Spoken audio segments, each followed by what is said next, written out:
Hello అందరికీ నమస్తే. Panchamrutham astro numerics ఛానల్కి స్వాగతం. మనకి 2025 సంవత్సరంలో ఈ యొక్క సంవత్సరంలో మే మంత్లో గురుడి యొక్క సంచారం జరగబోతుంది. ఓకే, సాధారణంగా పెద్ద గ్రహాలు గురుడు, శని, రాహుకేతువులు అంటే ఎక్కువ లాంగ్ పీరియడ్ ఒక్కొక్క రాశిలో ఉండే గ్రహాలు కాబట్టి ఇవి మాత్రము మూవ్ అయినప్పుడు స్పెషల్గా చెప్పుకోవాల్సి వస్తుంది. అదర్వైజ్ మిగిలిన గ్రహాలు 20 days, 1 month, 40 days ఇలా రకరకాలుగా చేంజ్ అవుతూ ఉంటాయి కాబట్టి అవి మనం ఆ మంత్లో తెలుసుకోవచ్చు.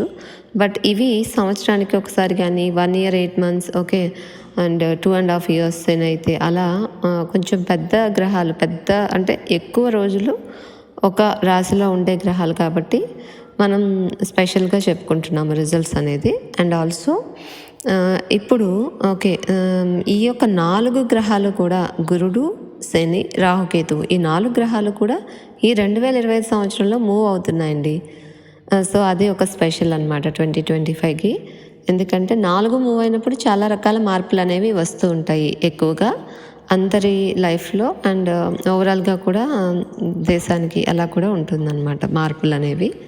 సో ఈ యొక్క గురు గ్రహ గోచారము, గురువు యొక్క సంచారం ఎప్పుడైతే మనకి మిథున రాశిలోకి వెళ్తుందో, వృషభ రాశిలో ఉన్నారు ఈ యొక్క మే 14th వరకు, ఈ 1 year పీరియడ్ మే 14th వరకు వృషభ రాశిలో ఉన్నారు. అంటే అది ఒక్కొక్క రాశి వారికి ఒక్కొక్క రకంగా ఫలితాలు అనేవి ఇస్తూ ఉంటుంది.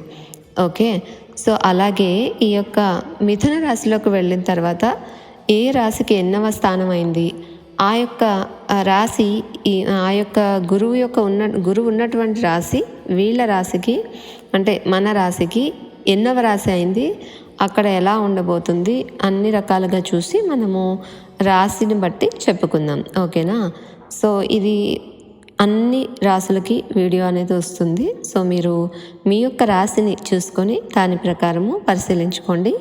అండ్ ఇంకొకటి చెప్పాలి అందరికీ, ఇది ఓన్లీ రాశిని బట్టి చెప్తున్నాం. ఇది గోచార ఫలితాలు అంటారు. గోచారం అంటే గ్రహచారము.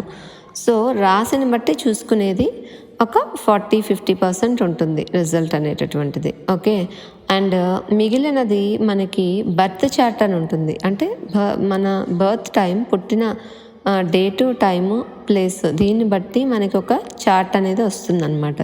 బర్త్ చార్ట్ అంటే ఆ సమయంలో గ్రహాలు ఎక్కడెక్కడ ఉన్నాయి అనేటటువంటిది. అందులో కూడా ఏమీ ఇది లేదు, బర్త్ చార్ట్ అంటే ఎక్కడి నుంచో రాదు.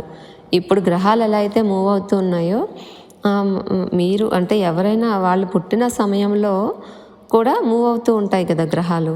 సో దాన్ని మనం ఒక దగ్గర వాళ్ళు పుట్టిన సమయానికి మనం స్క్రీన్ షాట్ తీసేస్తున్నాం అనుకోండి, తీసేస్తే ఏ గ్రహం ఎక్కడ ఉంది వాళ్ళు పుట్టిన సమయానికి అనేటటువంటి ఫోటో తీసేస్తున్నాం.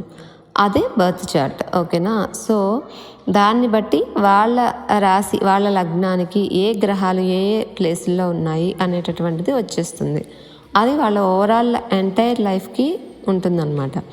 అవి రిజల్ట్స్ అనేవి ఆధారపడి ఉంటాయి. ఈ గోచారం ఏంటి అంటే వాళ్ళ బర్త్ చార్ట్ని బట్టి ఓవరాల్ రిజల్ట్ ఇవ్వడం కోసం ఇప్పుడున్న సమయం కరెక్ట్ అయినదా కాదా అని మనకి చెప్తుంది. ఓకేనా, సో ఈ విధంగా గోచార ఫలితాలు చూసుకుంటూ బర్త్ చార్ట్ని పరిశీలించి గోచార ఫలితాలు చూసుకోవాలి.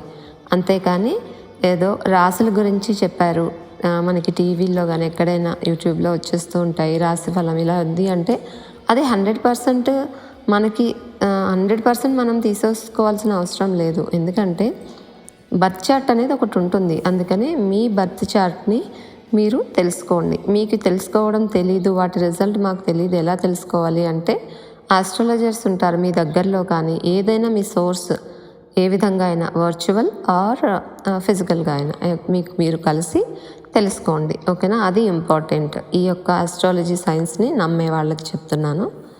సో ఇది ఆ యొక్క బర్త్ చార్ట్ తెలుసుకున్న తరువాత మీరు ఈ గోచారం కూడా చూసుకోవాలి. ఇది తక్కువ కాదు, అది తక్కువ కాదు, రెండు చూసుకుంటేనే నాకు కరెక్ట్గా వస్తుంది. అండ్ మహాదశ, అంతర్దశలు ఇవి ఎలా ఉన్నాయి ఈ రకంగా చూసుకోవాలన్నమాట. అది ప్రాసెస్. ఓకేనా, సో ఇప్పుడు మనం ప్రతి రాశి వాళ్ళకి ఏ విధంగా ఉంటుంది ఈ గురుగ్రహ గోచారము అనేటటువంటిది తెలుసుకుందాము. కన్యారాశి వారికి 2025 సంవత్సరంలో గురుని యొక్క సంచారం ఏ విధమైన ఫలితాలు ఇస్తుంది అనేటటువంటిది తెలుసుకుందాం. ఓకే.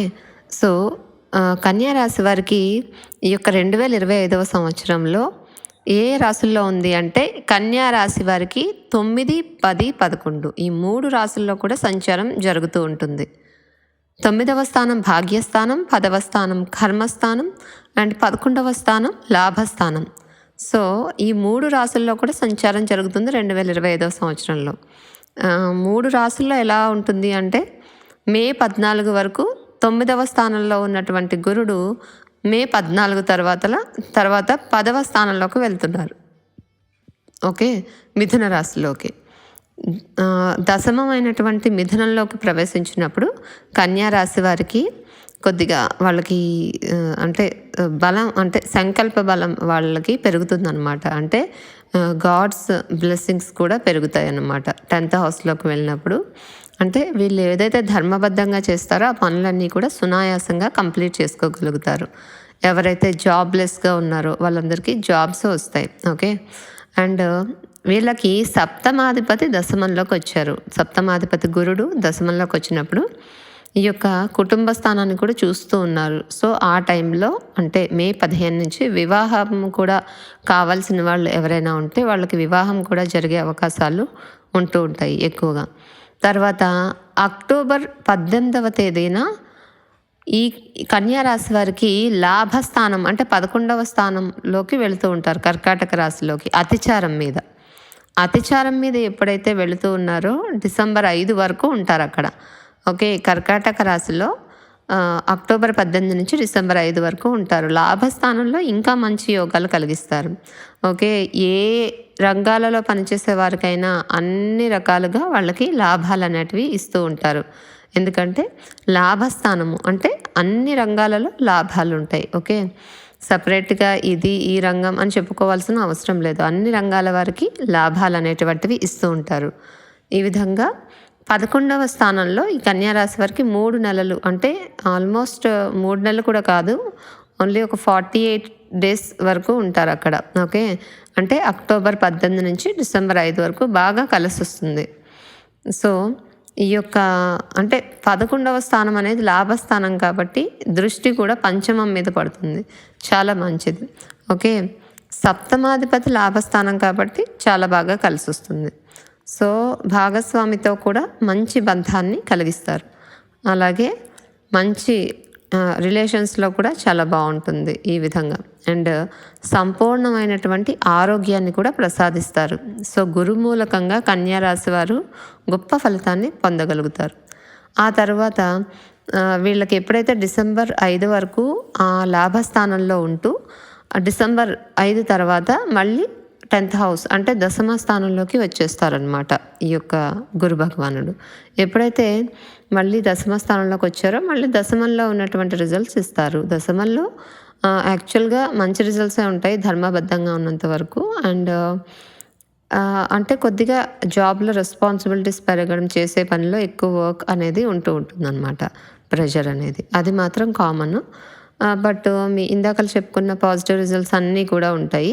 ఇది నెక్స్ట్ ఇయర్ మళ్ళీ చేంజ్ అయ్యే వరకు అంటే ఈ యొక్క దశమంలోనే ఉంటారు ఏప్రిల్ వరకు. నెక్స్ట్ ఇయర్ 2026 ఏప్రిల్ వరకు దశమ స్థానంలోనే ఉంటారు గురువు గారు. సో అదే రిజల్ట్స్ ఉంటాయన్నమాట. అండ్ మిగిలిన గ్రహాలు కూడా చేంజ్ అవుతూ ఉంటాయి కాబట్టి మంత్లీ చేంజ్ అయ్యే గ్రహాలు 20 డేస్కి ఒకసారి, 40 డేస్కి ఇలాంటివి ఉంటాయి కదా మన చిన్న గ్రహాలు, అవి వాటిని ఎప్పుడు అంటే ప్రతి మంత్ చూసుకొని ఆ ఫలితాలు అనేవి అప్పటికప్పుడు ఇస్తూ ఉంటారనమాట ఆ ప్లానెట్స్. సో గురుగ్రహం ఇచ్చే ఫలితాలు ఈ విధంగా ఉంటాయి. అలాగే శని గోచారం కూడా మనం చెప్పుకున్నాం కదా. సో ఈ యొక్క శని గోచార ఫలితాలు కూడా అన్ని రాశుల వారికి పంచామృతం ఆస్ట్రోన్యూమరిక్స్ ఛానల్లో ఉన్నాయి. మీ రాశిది మీరు పరిశీలించుకోండి. ఈ విధంగా తెలుసుకోవడం వల్ల ఏంటవుతుంది అంటే మీరు ఎటువంటి అంటే ఏ మంత్లో ఎలాంటి జాగ్రత్త తీసుకోవాలి, ఎలా ఉంది ఈ ఇయర్లో అనేది మీకు కొద్దిగా ఐడియా వస్తుంది. అలాగే రెమెడీస్ కూడా అందులో ఇచ్చాం కాబట్టి రెమెడీస్ కూడా మీరు చేసుకోవచ్చు వీలైతే, తెలుసుకుంటే మంచిది. కాబట్టి మీరు మన ఆస్ట్రోన్యూమరిక్స్ ఛానల్లో, పంచామృతం ఛానల్లో మీకు ఉంటుంది. ఈ గురుగ్రహ దోష నివారణ కోసం చేసుకోవాల్సినటువంటి పరిహారాలు, ఈ యొక్క గురుగ్రహానికి గురువారం రోజు అంటే ప్రతి గురువారం రోజు కూడా మీరు దక్షిణామూర్తి ఆలయానికి వెళ్ళి అంటే శివుని ఆలయానికి వెళ్ళి ఆవు పాలతో అభిషేకం చేయించుకోవాలి. ఇది ఒకటి. ఓకే, ఇలాగా అనేక రకాలు ఉంటాయి. సో ఇందులో మీకు ఏది అవకాశం ఉంటే అది చేసుకోండి. దానివల్ల గురుగ్రహ దోషం పోయి గురువు అనుకూలిస్తారు. ఒకటి ఇప్పుడు నేను చెప్పినది గురువారం శివాభిషేకం, శివాలయంలో అభిషేకం చేయించుకోవడం, ఆర్ దత్తాత్రేయ స్వామి గుడి దగ్గర కూడా ఆవు పాలతో అభిషేకం చేయించుకోవాలి. అలాగే నవగ్రహాలలో ఉన్నటువంటి నవగ్రహాలయంలో గురు విగ్రహాన్ని దగ్గరికి వెళ్ళి అంటే అక్కడ నవగ్రహాలకి 16 ప్రదక్షిణలు చేసుకోవాలి. సాధారణంగా కాశీ క్షేత్రంలో బృహస్పతికి ప్రత్యేకమైనటువంటి ఆలయం కూడా ఉంది. ఓకే, ఎవరైనా కాశీకి వెళ్ళినప్పుడు అక్కడ ఉంటుంది గురువు యొక్క ఆలయము. అక్కడ బృహస్పతి క్షేత్ర దర్శనం చేసుకొని అక్కడ కూడా అర్చన చేయించుకోవచ్చు. అంటే జాతకంలో ఎక్కువగా గురుదోషం ఉన్న వాళ్ళకి ఇలా చేయించుకోవచ్చు, లేకపోయినా కూడా వెళ్ళొచ్చు, పర్వాలేదు, మంచిదే. అలాగే శ్రీశైల క్షేత్రం గురుగ్రహానికి ప్రత్యేకమైనటువంటి విశేషం. శ్రీశైలంలో ఉన్నటువంటి మల్లికార్జున స్వామిని దర్శనం చేసుకొని అభిషేకాలు అర్చనలు చేయించుకోవడం చాలా మంచిది. అలాగే పిఠాపురంలో ఉన్నటువంటి దత్తాత్రేయ స్వామి వారిని దర్శనం చేసుకుని అక్కడ కూడా అభిషేకం చేయించుకోవడం మంచిది. అలాగే నవగ్రహాలయంలో గురుగ్రహం దగ్గర 16 ఒత్తులతో ఆవు నేతితో దీపారాధన చేసుకుంటే కూడా గురుగ్రహ దోషము పోతుంది. గురు పౌర్ణమి ఎప్పుడైతే వస్తుందో అప్పుడు అన్నదానం చేసుకోవడం కూడా మంచిది. అదేవిధంగా గురుని సేవించడం అంటే గురువుల్ని సేవించడము, మీ సద్గురువులు ఎవరైతే ఉంటారో వాళ్ళని సేవించడం కూడా గురుగ్రహ దోష నివారణ జరుగుతుంది. సో గురు నవగ్రహ మంత్రం ఉంటుంది. ఓకేనా? సో గురుగ్రహ నవగ్రహ మంత్రాన్ని కొన్నిసార్లు 16 సార్లు ప్రతిరోజు చాంటింగ్ చేసుకోవడము, అలాగే ఒకవేళ ప్రతిరోజు కుదరకపోతే ప్రతి గురువారము చేసుకోవడం కూడా మంచిది. ప్రతి గురువారం నవగ్రహ కోవెల్లో నవగ్రహాల దగ్గర 16 ప్రదక్షిణలు చేసుకోవడం కూడా ఒక రెమెడీ అనమాట. సో ఈ విధంగా చేసుకోవచ్చు. ఒకసారి గురు నవగ్రహ మంత్రం చూద్దాము. అంటే ఒకటి ఓం భృం బృహస్పతయే నమః, ఇంకొకటి ఓం ఐం క్లీం బృహస్పతయే నమః, ఇంకొకటి ఓం హరాం హ్రీం హ్రం బృహస్పతయే నమః, ఇదొక మంత్రం. అలాగే ఓం ఐం ఓం సురగురో అభీష్టం యచ్చ స్వాహ అనేది. ఓకేనా? ఇలా మనకి చాలా రకాల మంత్రాలు ఉంటాయి బృహస్పతికి సంబంధించినవి. ఈ మంత్రాలు ప్రతిరోజు స్మరణ చేసుకుంటూ ఉంటే కూడా అంటే ఏదైనా ఒకటి తీసుకొని మీరు దాన్ని ఒక చాంటింగ్ లాగా చేసుకోవచ్చు. ఓకే, సో ఈ విధంగా చేసుకుంటే గురుగ్రహ దోషం అనేటటువంటిది తగ్గుతుంది.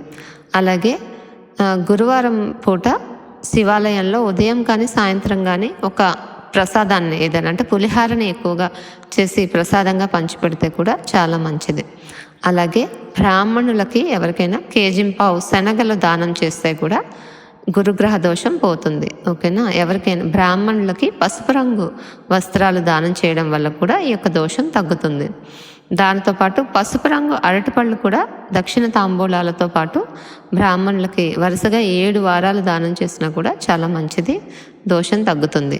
సో ఈ విధంగా గురువు యొక్క బృహస్పతికి అంటే గురుగ్రహానికి దోష నివారణ ఏవైనా మీరు కొన్ని చేయగలిగినవి చేసుకోవచ్చు. దీని ద్వారా గురుగ్రహ దోషం కొంతవరకు తగ్గుతుంది.